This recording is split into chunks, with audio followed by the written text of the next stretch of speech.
Hi friends, అందరికీ నమస్కారం. Friends, ఈ వీడియోలో తెలంగాణ రాష్ట్ర వ్యాప్తంగా ఉన్నటువంటి మహిళలందరికీ ఇప్పుడిప్పుడే అదిరిపోయే శుభవార్త వచ్చిందండి. మహిళలందరికీ కూడా మహాలక్ష్మి పథకం కింద ఇక నుంచి 2,500 రూపాయలు అయితే పంపిణీ చేయబోతున్నారు. అయితే ఈ యొక్క పథకానికి సంబంధించిన అర్హులెవరు, అలాగే అర్హతలేంటి, ఎలా అప్లై చేసుకోవాలి, పూర్తి వివరాలు కూడా నేను మీకు వీడియోలో ఎక్స్ప్లెయిన్ చేస్తాను. వీడియోను మాత్రం స్కిప్ చేయకుండా కంప్లీట్గా చూడండి. వీడియో కనుక నచ్చితే లైక్ చేసి మన ఛానల్ని సబ్స్క్రైబ్ చేసుకోండి. ఇక లేట్ చేయకుండా టాపిక్ని స్టార్ట్ చేద్దాం. తెలంగాణ రాష్ట్ర వ్యాప్తంగా ఏర్పడిన కాంగ్రెస్ ప్రభుత్వం ముందుగా 6 హామీలను అమలు చేయబోతుంది. ఈ హామీలలో భాగంగా మహిళలకు సంబంధించి కూడా అత్యంత ముఖ్యమైన పథకాలు ఉన్నాయి. వాటిలో ముఖ్యంగా మహాలక్ష్మి పథకం.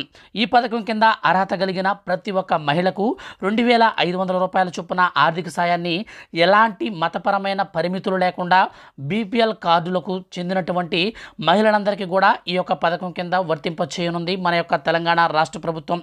తెలంగాణ రాష్ట్ర వ్యాప్తంగా ఈ యొక్క మహాలక్ష్మి పథకం ద్వారా దాదాపు 1 కోటి మంది మహిళలకు నగదు సాయం అందివ్వనున్నట్లు అంచనా వేస్తున్నారు. ప్రతి ఒక్కరికి 2,500 రూపాయల చొప్పున నేరుగా ఖాతాలలో జమ చేయడం జరుగుతుంది.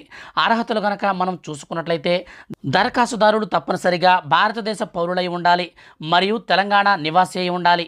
తప్పనిసరిగా కుటుంబానికి స్త్రీ శిరస్సు అయి ఉండాలి.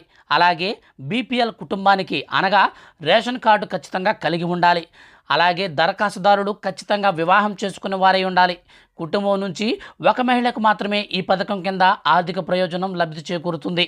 దరఖాస్తుదారులు ఖచ్చితంగా 2 లక్షల కంటే సంవత్సరానికి ఆర్థిక ఆదాయం తక్కువగా కలిగిన వారై ఉండాలి.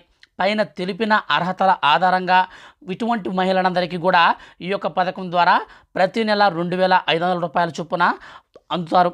అప్లై చేసుకోవడానికి కావలసినటువంటి పత్రాలు కనుక మనం చూసుకున్నట్లయితే ఆధార్ కార్డు, ఓటర్ ఐడి, అలాగే కుల ధృవీకరణ పత్రం, ఆదాయ ధృవీకరణ పత్రం, రేషన్ కార్డు, ఆధార్ నెంబర్కు ఖచ్చితంగా మొబైల్ నెంబర్ అనేది లింక్ అనేది కలిగి ఉండాలి.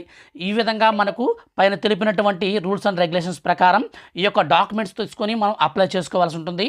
త్వరలో ఈ యొక్క మహాలక్ష్మి పథకానికి సంబంధించి మన యొక్క రాష్ట్ర ప్రభుత్వం నోటిఫికేషన్ కూడా రిలీజ్ చేస్తుంది. సో నోటిఫికేషన్ అనేది రిలీజ్ చేసిన తర్వాత ఈ పథకానికి మనం ఎలా అప్లై చేసుకోవాలి, దీని ద్వారా మనం ఏ విధంగా ఈ విధంగా అప్లై చేసుకోవడానికి పూర్తి ప్రాసెస్ ఏంటి కూడా నేను మీకు ఖచ్చితంగా వీడియో చేసి తెలియజేస్తాను. మిస్ అవ్వకుండా ఉండాలంటే మాత్రం మన ఛానల్ని సబ్స్క్రైబ్ చేసుకోండి. Thank you for watching.